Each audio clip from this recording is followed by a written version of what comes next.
The push for more bike trails, sidewalks, and public modes of transportation on better roadways comes on the wheels of what's predicted to come to Utah. That's because the state is expected to double in population by the year 2050.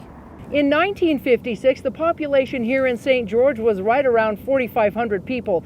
Today, it stands at around 126,000. Our plan used to be to reduce all of the congestion. We just can't afford to do that anymore. And so now our plan is to keep people safe. A new coalition comprised of state, city, and local business and government leaders is hoping to secure a plan that will address future transportation issues among all users of roadways, sidewalks, and trails. For those of you that travel by bike, train, bus, car, or work, we all benefit from a well-maintained and functional transportation system. Business and community leaders who support the campaign say they recognize that transportation is vital to the backbone of Utah's economy.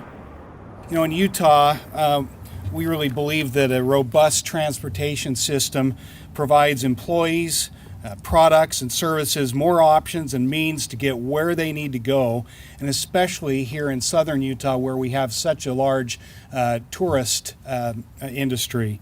It's a lot easier to take care of the roads and infrastructure we have today than allow them to get into a dilapidated state and rebuild them. The expectations of our residents concerning transportation continue to grow and broaden beyond just vehicle use of our roads.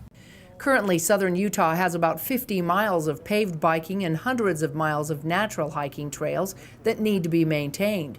Those who use the trails hope that their mode of transportation will be considered in any future planning. We'd like to see a portion of that fund being allocated specifically for active transportation, walkers, runners, bicyclists, commuters, and not focus entirely on automobiles.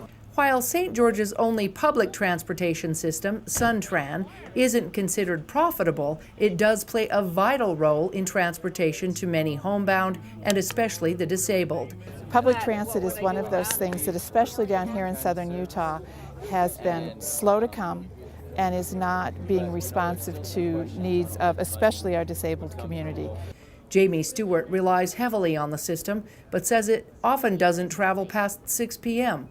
or to places she'd care to visit. Concerts, any social events that take place at night, totally out. I haven't been to a musical event for 5 years.